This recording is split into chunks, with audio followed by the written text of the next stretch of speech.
Good morning, everyone, and happy Earth Day to everybody as well. Welcome to our Exploring by the Seat of Your Pants Hangout, where we connect with the team at the Aquarius Reef Lab. My name's Joe Grabowski. For those who don't know, Exploring by the Seat of Your Pants is all about connecting classrooms to science, adventure, and conservation around the world. And what cooler organization than the Aquarius Reef Base at Florida International University. Basically, what we're going to do today is we were scheduled to do a virtual field trip, but unfortunately the weather's been rough. The wind has been really affecting the signal buoys, and we just can't get a direct connection. So Kathy and Eileen from the education department, they are going to do a little presentation for us, and it's awesome. They've got pictures, they've got videos. You guys aren't going to be disappointed. We're even going to get to see some of the work that the NASA astronauts do when they train down at Aquarius. So without further ado, I'm going to turn things over to Kathy and Eileen because they've got all the good stuff today. Morning, girls. Morning. Happy Earth Day. We're really excited to talk to you guys about Aquarius. Happy Earth Day to everyone. So I am going to actually let Kathy run with this one.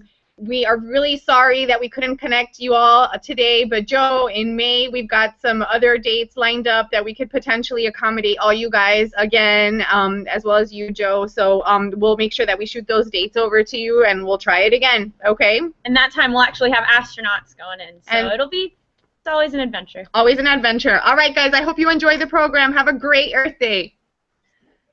All right. So guys, I'm going to kick it off with a presentation. So now you're not going to be able to see me anymore. You're just going to see the slides that I'm showing. At the end, we'll have some time for questions, but I will get started.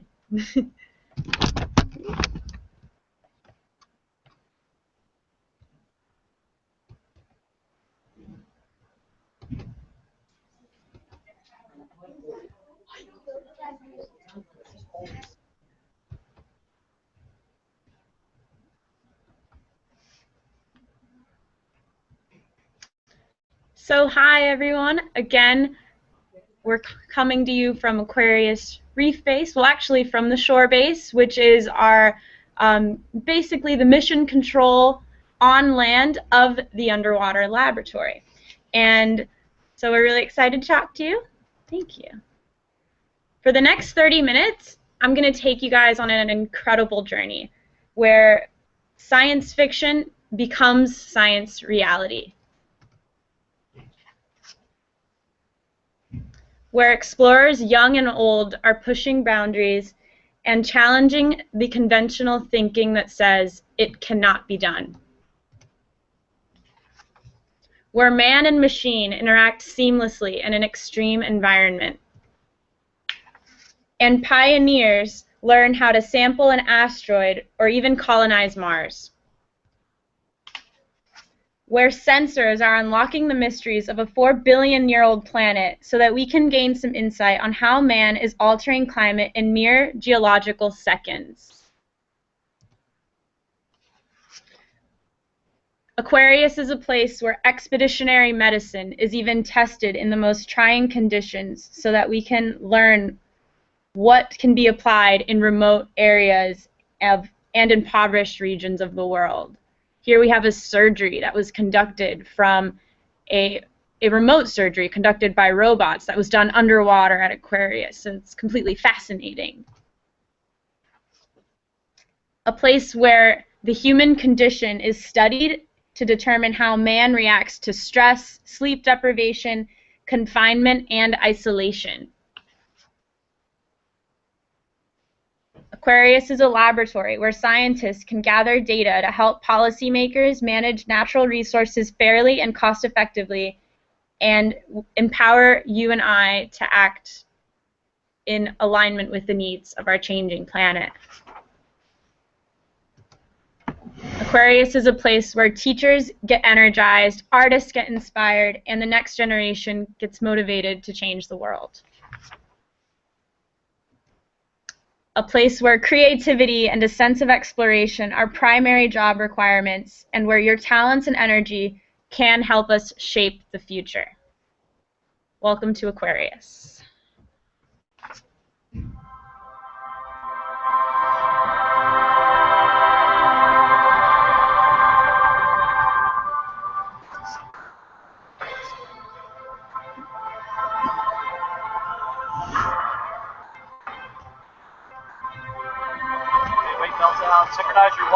you care to verify your computers, make sure they're on, set to air, good battery. Read both regulators, primary and secondary.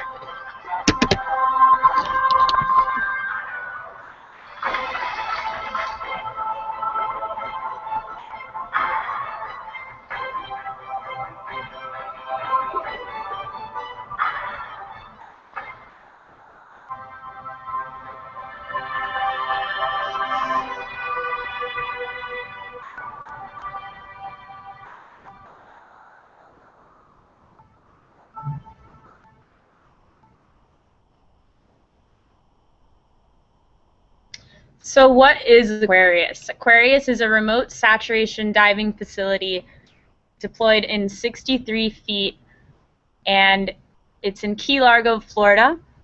It's about 43 feet long and 9 feet in diameter, so it's about the size of a school bus, and it consists of a wet porch where divers are able to enter and exit the habitat, an entry lock, which is where the bathrooms are, where there's a lot of mission-specific equipment, a small science lab.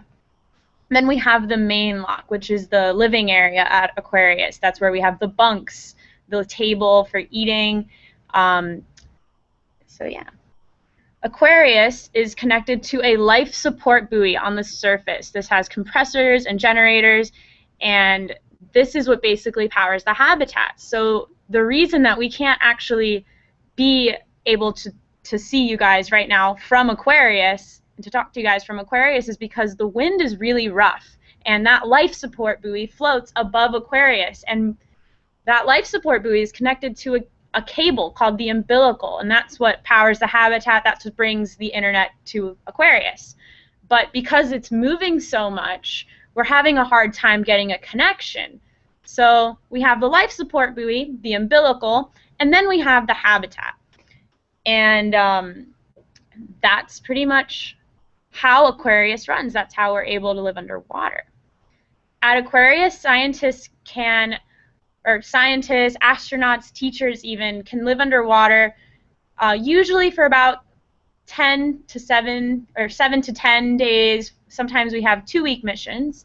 The longest mission we've ever had was actually 31 days. So pretty interesting. There's actually no limit to how long a person can stay underwater, and we'll talk a little more about that later.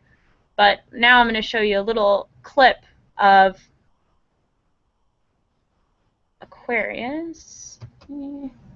So Aquarius is in Conch Reef, which is part of the National Marine Sanctuary, and it's connected to a life support buoy on the surface. Again, there you see the umbilical connected to Aquarius. And the way that divers are actually able to navigate, let's say you're at Aquarius and you're going to study somewhere that's relatively far away. If the visibility is poor, you may lose sight of the habitat. So we have line highways, which the divers are able to follow, and that keeps them from getting lost. Those line highways are connected to way stations. That way station is basically an air reservoir where they can talk to each other. They can eat a sandwich. It gives them a kind of like a break room while they're out there doing their studies. So yeah, pretty interesting.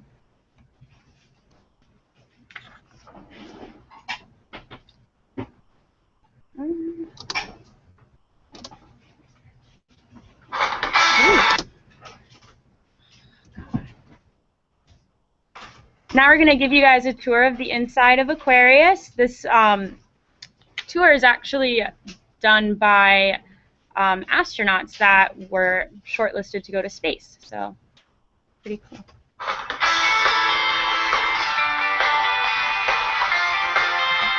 Tuesday evening, we're in the habitat under the sea. That can only mean one thing: the mission has started. Let's meet the crew. Hey there, I'm Joe LaCava. I'm a NASA astronaut and commander for Sea Test 2. Hey, soy Chinobuchi from JAXA. Good to be back in the wake list. Kate Rubin, NASA astronaut, and I'm pretty happy to be here. And I'm Andy from ESA, and we're really excited, all of us, to start the Sea Test mission. And we welcome you to the Habitat Aquarius. Let's take a tour.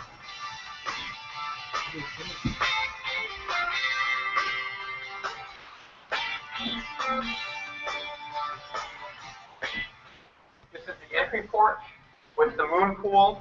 As you can see down here behind me, this is where we enter and exit the habitat from. This is where we store our diving equipment. This is where we have all of the air connections. And it also serves up as our shower. Next, we get to the entry lock, which serves as an airlock with the two slidable doors. It also has a hygiene station where we can brush our teeth.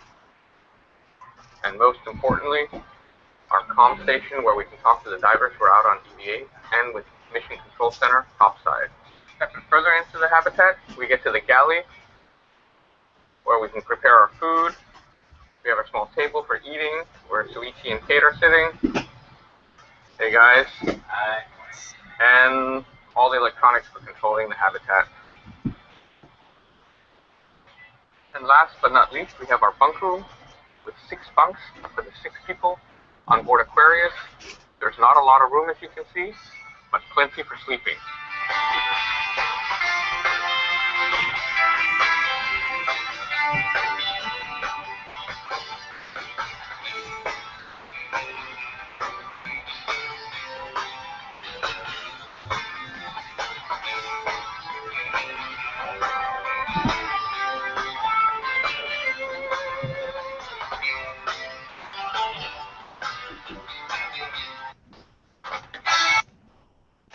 Great, so that gives you an inside view of what it looks like inside of Aquarius, but now I'm going to kind of answer the question, how are people able to live underwater at Aquarius? It's through a process called saturation diving. And saturation diving, it's pretty much a matter of simple human physiology and physics. We're all saturated right now. More specifically, we're saturated to 1 atmosphere absolute. The gas dissolved in our blood and tissues is proportional to the air pressure in this room, so we don't experience any adverse effects until we alter the air pressure. So you guys know when you go into a pool and you go all the way to the deep end and sometimes your ears hurt, that's because of the change in pressure. So what happens when we go underwater? As we increase the pressure, more gas is dissolved into our blood and tissues. The real beauty of this process is that once we reach a certain depth and stay there, our tissues become completely saturated, and we can technically stay at that depth indefinitely. So that's how we were able to have a 31-day mission, having Fabien Cousteau living underwater. When we can safely return to the surface only by allowing this gas to slowly come out of our tissues and be exhaled away. Since aquanauts inside Aquarius are at about 2.5 atmospheres, this decompression process takes about 16 hours. There are 2 main advantages to saturation diving over standard scuba diving from the surface. First, the aquanauts are given the gift of time, given the opportunity to dive to 95 feet using air or oxygen-enriched gas from the surface. The divers are the divers get about 60 minutes to do their work over a 24-hour period. So when you compare diving from the surface with a scuba tank compared to diving through saturation diving at Aquarius, you have about a 9-fold increase in productivity. You're able to be down there 9 hours compared to if you were just diving from the surface, you would only be able to be on the bottom for maybe 30 minutes, 40 minutes. The second advantage is that there's an increased safety margin. Aquarius operations are overseen by a proficient, highly trained staff that has been doing this for over 20 years. All aquanauts undergo a rigorous training program for a minimum of 5 days where they are well versed in diving physiology and practice using all the diving and safety equipment before the mission begins. Diving from Aquarius reduces the most hazardous part of a dive, which is entering and exiting the water from a boat, and descending and ascending multiple times over a course of a number of days. So if you have a science mission, you're using scuba tanks, the most dangerous part of that is going to the surface and coming up to the boat. That's where you're faced with the changes in pressure. And diving from Aquarius, you don't have that problem. Aquarius was built with safety in mind. There are redundant systems in place, and Aquarius has the capability to run independently from the surface for a minimum of 72 hours. So we told you how Aquarius has that life support buoy on the surface. Aquarius can actually run without the life support buoy for 3 days. So if there was ever an emergency and something malfunctioned, we would be able to have the divers go through recompression for that 16-hour period and then go to the surface without having to worry that they would get decompression sickness.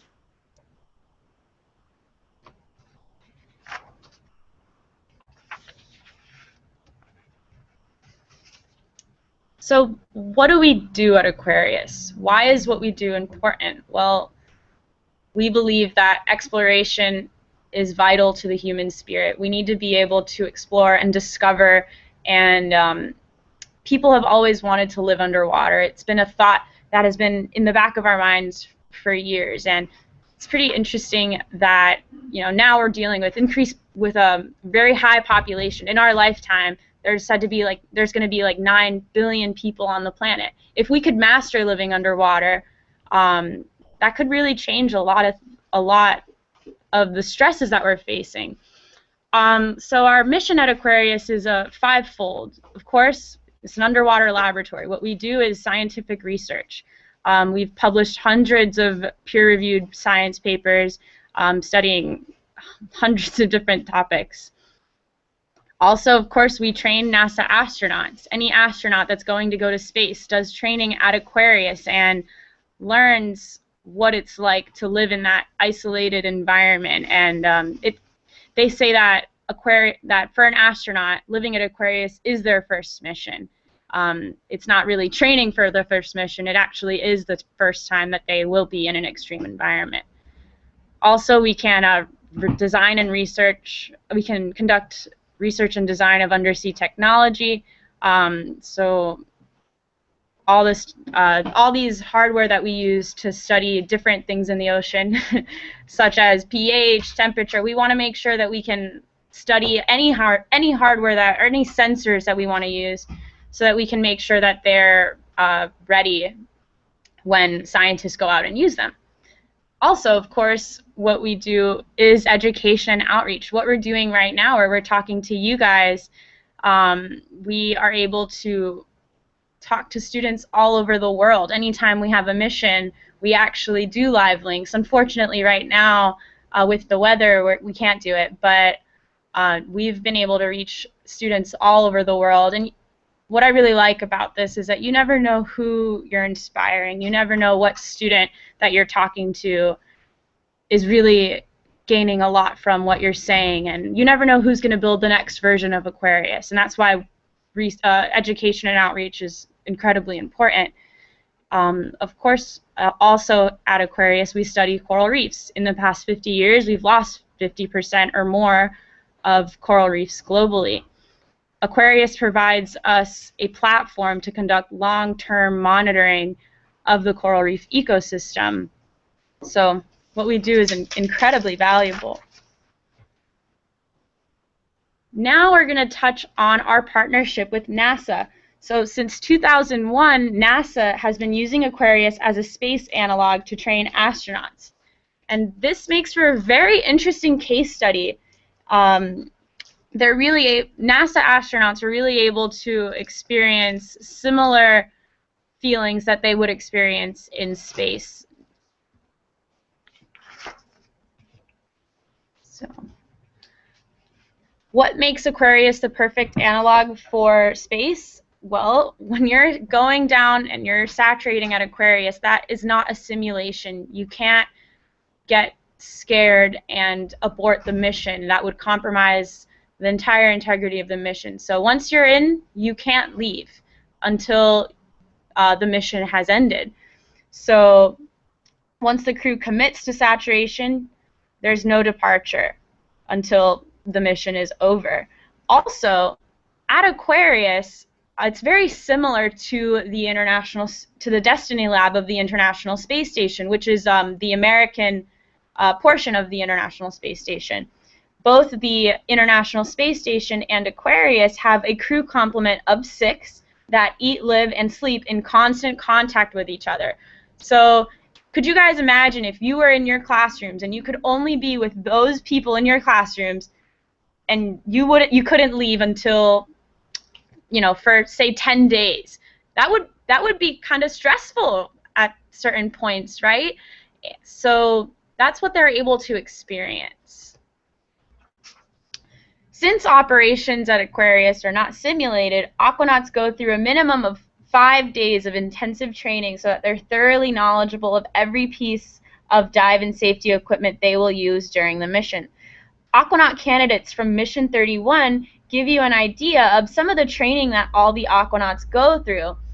So Mission 31, let me touch on that for a second. Mission 31 was the longest day mission the longest mission we've ever had. That was our 31-day mission with Fabien Cousteau, the grandson of Jacques Cousteau, who's a little before our time, but I'm sure your parents may know who he is. He's a very famous ocean explorer. But now what I'm going to do next is I'm going to show you what aquanauts have to train for. So I'm going to show you a video where you're going to get to see everything they have to get ready to do before saturating at Aquarius.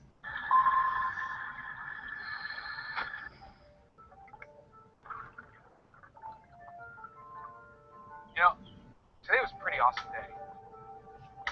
We do the training the same with everybody. Don't be offended if you think you're the world's greatest super duper diver. We do these things the same way every time for safety reasons and continuity. You'll come out better for it. It's a lot of work by a lot of people. There are a lot of moving parts. Go. Full work as well. See how physically fit we are. Doing good. One more lap to go. You're doing great. 400-yard swim. Be able to do a length of the pool underwater. A little more challenging than I thought it would be. It's just the beginning. Helmet coming up. All right, so we're going to bring the helmet over. You're going to look up in there, right? Make sure that you get your chin coming down. There you go. Good. Today we got a lot of knowledge. I have a feeling by the end of this week we're all going to be able to use this helmet in our sleep. Right on your head. So it doesn't... We were in class all day long, and we learned all sorts of things, including flow rates and how to turn on and off our emergency systems, as well as how to get our lines in order, so to speak, so we don't get tangled up in the coral reefs and everything else. It was pretty amazing. I actually learned a lot about hard hat diving, and we got a chance to try the helmets that we're going to be using for Mission 31. Put your head forward. There you go. All right, good to go. So we're going to do a test. Where's your EGS valve? Steady flow valve. Good to go. They were definitely heavier than I thought, but apparently neutral in the water. Trying on the helmet was cool. It's like I expected. It feels really tight when it goes over your head, and then your head is enclosed, so good thing I'm not claustrophobic. And tomorrow, we're actually getting in the water and intentionally flooding a perfectly good helmet.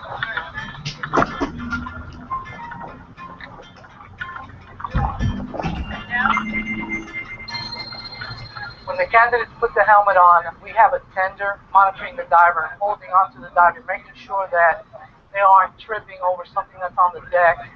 And the helmet doesn't give you a wide field of vision, it has a very narrow field of vision.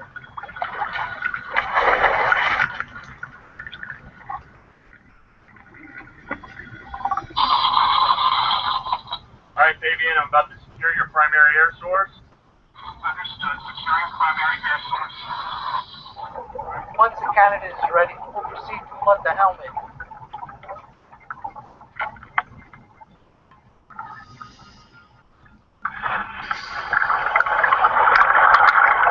It was one of those most comforting moments where I knew everything was going to go well, and sat back, relaxed, and just pulled that seal, and the helmet filled up, and did the drill just like we needed to, and all was good, just like Roger said. Yeah? Yeah, that was great. All right, good. All right.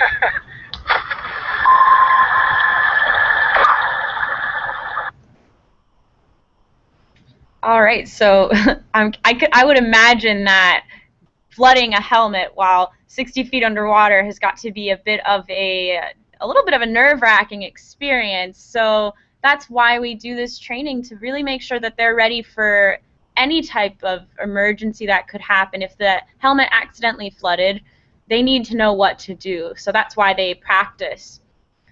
Any aquanaut candidate also runs through a series of training exercises using the equipment that's specific to the mission. And each protocol is carefully scripted so that when they enter saturation, they're completely familiar with everything they're going to need to do. Onshore and offshore, Aquarius has a highly developed infrastructure that includes communications, telemetry, and video. So unfortunately, our internet connection is not working well today, but normally we are able to bring people inside of Aquarius through a virtual field trip. But for now, presentation will be good. Any operation at Aquarius is conducted through various forms of communication, all running through that life support buoy on the surface. From that life support buoy, we're also controlling all operations from the watch desk here at the shore base, which is where I am. Which, you know, we have a person there, Roger. You guys saw him in the video. He will be at the watch desk 24 hours a day during a mission, making sure that the aquanauts are safe and, you know, staying in constant communication with the people living down there. We have 4 to 8 video cameras located both inside Aquarius, on the reef, monitoring every aspect of the operation and streaming real-time video back to the watch desk and on the internet. This is invaluable not only for monitoring the progress and safety of the team, but also for providing education and outreach events that can be conducted during a mission. So normally during a mission, if the internet's working, we will have events, we'll have lots of virtual field trips, so stay tuned for that. Hopefully in May we'll connect you guys with some astronauts. Concurrently, anytime there's a mission, NASA actually has their own mission control within our shore base. They set up all their computers. They basically bring like 30 people teams or even more, and everyone has a different job. Everyone's in charge of doing something different. They set up their own command center at the shore base, and they can coordinate every mission-specific aspect of a project. Working hand in hand with the watch desk, excursion activities and interactions with topside divers are tightly coordinated so that there's a considerable reduction of any risk. So just like in space, Houston is there's the space station in Houston that's making sure everything is safe for the astronauts. We do the same thing here at Aquarius. NASA brings in their own little space station to our shore base. Aquarius has a highly trained support staff proficient in running extreme environment missions. Anytime there's a mission, there are 6 people that can stay at Aquarius total. 2 of the people down there are habitat technicians, and they run every aspect of the mission from inside Aquarius and serve as an extension of the watch desk supervisor. And professional divers are responsible for provisioning the habitat and assisting in excursions and ensuring the safety of the operation. So we have not only the 6 people that are living in Aquarius, but there's also a team of divers that are in charge of different things that won't necessarily saturate, but they help with the mission in other ways by making sure the habitat's ready, by things like that. Our staff also facilitates production quality programming. So today we weren't really able to connect, obviously, to the habitat, but we've actually connected Aquarius to the International Space Station. So our internet definitely works. You know, we were able to connect space to the sea, which is a pretty unique experience. Surface EVA exploration. So EVA is stands for extravehicular automobiles. So rovers, things like that, are tested at Aquarius, where the varying levels of gravity can be monitored to see how it would impact a spacewalk. So astronauts will use all that equipment that they're using to walk around at Aquarius. Also, if, let's say you're an astronaut and you're going to try to land on the moon, you need to know what to do in order to develop infrastructure. You're not just going to be on the moon, you know, sitting there. You need to develop infrastructure in order to keep, you know, you as the astronaut safe. You need to develop something that you can live in, or, you know, so they'll practice all of that. And finally, NASA uses Aquarius to test robotics. We bring in all kinds of little rovers and stuff like that, and they practice it at Aquarius before going up into space and using them. Now, in the next slide, I'm going to show you guys a video of one of our missions. It was NEMO 16. So I realized I didn't say what NEMO stands for. NEMO is the partnership we have with NASA. That's the name of the partnership. It stands for NASA's Extreme Environment Mission Operations.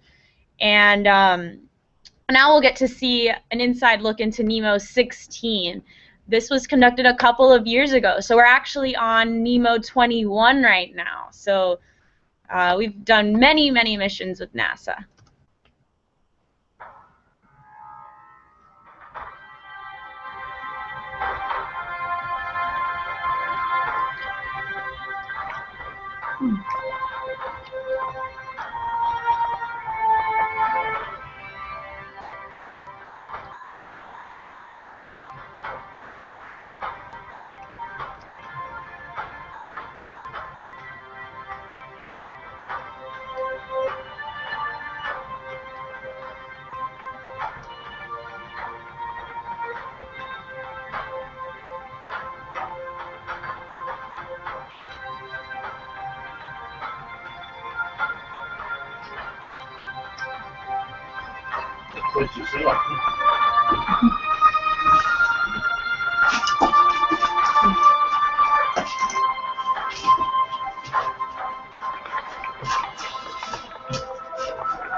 Desk director, Aquarius, how copy? Aquarius, desk director, loud and clear, how many? Copy, Lima Charlie also. After study minutes, we're going to start EVA time. I copy that.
Hi, this is Bullard. Our test director is running to disconnect. Blue Diver, Aquarius, copy.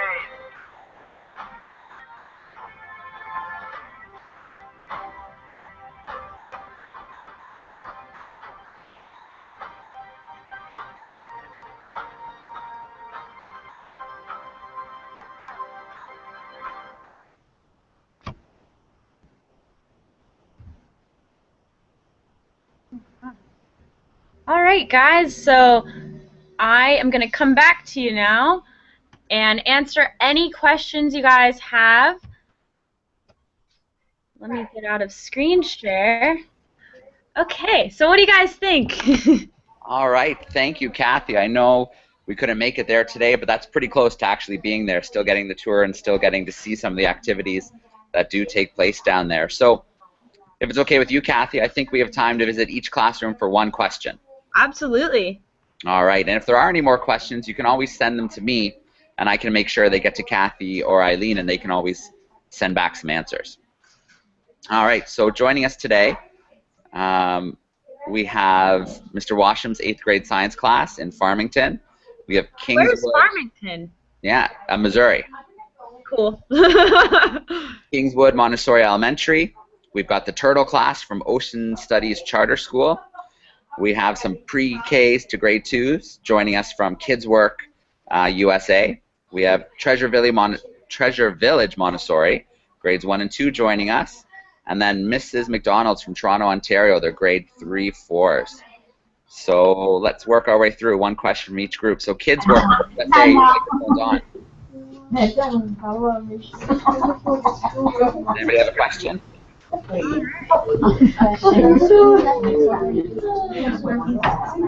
the physical requirements to become an aquanaut? Will you get a little closer to the microphone? It's kind of difficult to hear you. I heard that one, Kathy. They're wondering if there's physical requirements to become an aquanaut. Thank you, Mr. Joe. So not physical requirements. Anybody can become an aquanaut as long as you have to know how to dive. So you guys, I don't know how old you are, but as soon as you're 10 years old, you can get certified to scuba dive, and the more comfortable you are with scuba diving, the better an aquanaut you're going to be. So there's not any necessarily physical requirements. You just have to be relatively fit. So any aquanaut you saw them do that training. That training is pretty rigorous. So you have to be able to swim the length of a pool underwater, swim 400 meters. It's rigorous, but it's definitely possible, and it's not something that's too rigorous to achieve. Most of the requirements are similar to what you would have to do if you wanted to become a lifeguard. So yeah, there's not physical requirements in the sense of like you don't have to be like a certain way. You don't have to be like the super fit, but you need to be able to swim and scuba dive. So you need to be trained, but yeah. Okay, great question. Miss Garcia from Treasure Village, your microphone's on. Okay, Violet, go ahead. How do you get in and out of the Aquarius. I have been to Aquarius, and let me tell you that it is the weirdest and craziest and most amazing experience to look out the window and see fish. It's amazing, and it's wonderful. I have been there, and it was a great experience. All right. Great question. Let me duck over and we'll visit our group at Fenside. I'm going to turn your microphone on. What's your question? You have to be much louder. Can I? No. Sorry, Rick. Okay.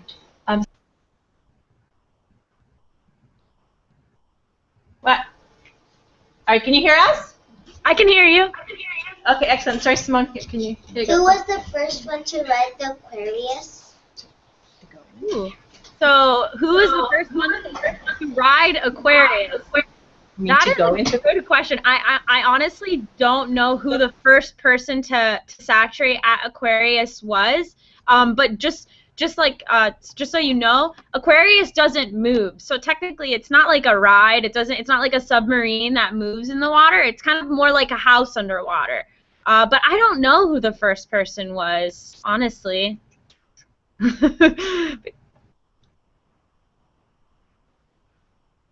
Maybe one more question from. All right. It's a little loud just on my end. We just started our lunch hour, so I do apologize for that. But let's see. Let's visit Mrs. Rodriguez. Your microphone's on. I think it's our group from Kingsmill, Montessori. Have you discovered anything new? Have we discovered anything new? Well, that's kind of what we do here. I can't tell you off the top of my head anything specific that we've discovered at Aquarius, but I can tell you some interesting things we've studied. One of the most interesting things we've studied has to do with barrel sponges. Barrel sponges are the source of medicines for cancer, diabetes, heart disease, and a lot of other illnesses. And studies at Aquarius actually helped us learn about these barrel sponges, which are these really big sponges. They're hollow inside. And what they do in the reef is that they are the filter for the coral reef. And these sponges have chemicals that we are able to use for medicine. So I can't tell you anything specific we've discovered that was new at Aquarius as far as a species or anything like that, but we've studied a lot of really cool stuff. All right. Mrs. Castle from the Ocean Studies. Your microphone's on. There they are. Hi. Everybody say hi. Hi. Okay, Randy, what's your question? Have you... What's the thing you ever saw? The coolest thing. The coolest thing we've seen at Aquarius? Well, the other day we saw whale sharks at Aquarius. Have you guys seen whale sharks before or heard of them? In real life, right? They're pretty cool. So we saw a whale shark at Aquarius. I'm sure Hillary, who was one of our she was one of our participants in the Teacher Under the Sea program. I'm sure she could tell you all about the cool creatures she saw. Oh, I have. Have you saw a whale shark? No, I didn't get to see the whale shark. Randy. All right, and then I think you have some Goliath groupers that stick around too. Yeah, we have Goliath groupers that stick around, spotted eagle rays, which are these big, huge, stingrays that are covered. They're blue and they're covered in white spots. They're really beautiful. Those tend to circle Aquarius a lot. We see sharks, all kinds of animals. I saw lionfish there when I went. Turtles. Lots of fish, lots and lots of fish. Okay, and last but not least, we have Mr. Washam's science class. Your microphone's on. Hey guys, thanks for having us. So as 8th graders, we're a little closer to going to college. Can you tell us where FIU is and maybe something about the university? So FIU is in Miami, Florida. So I'm not sure where you guys are in Texas? We're St. Louis. Oh, sorry. You guys are in St. Louis. So yeah, FIU is in Miami, Florida, and it's pretty great here. The weather is awesome, and I definitely suggest going to FIU, especially if you're interested in marine science or any type of science. It's a really great university. Yeah. Thank you. All right. Well, we are going to have to end there for today. We're hitting the hour mark. So, Kathy, I have to thank you so much for just an awesome presentation today. I really wish we could have taken you guys down there, but connecting somewhere like the bottom of the ocean, it's a remote location, and it's hit or miss. So it sounds like there's more missions coming up in May, and the classrooms who did participate today, you guys can have first crack at those sessions when they do come out in May. But I hope you guys enjoy the rest of your Earth Day. If any classrooms are around this afternoon, we're connecting with a sea turtle scientist, a National Geographic explorer named Jose, and he's going to tell us all about his research in Nicaragua. And he's connecting with us at 1 o'clock Eastern, so that is available if any classrooms want to watch live via YouTube. But Kathy, again, thank you so much for being flexible and accommodating us, even though the weather wasn't as accommodating today for us. Guys, again, I'm so sorry about the weather, but there are certain things that are just out of our hands, and I'm really glad that we were able to bring you on a journey under the sea on Earth Day, even if we couldn't actually bring you to Aquarius. I hope you guys have a wonderful rest of your Earth Day, and hope you got something out of what we do here. You know, our oceans are incredibly important, and we need to be able to learn everything we can about them and understand them. And at Aquarius, we are able to really learn how to do that. So. Okay. Kathy, no need to apologize. It's we're all teachers. We understand what technology does, and just in our own classroom. So I can only imagine how complicated it is to connect with a base at the bottom of the ocean. So don't worry about that at all.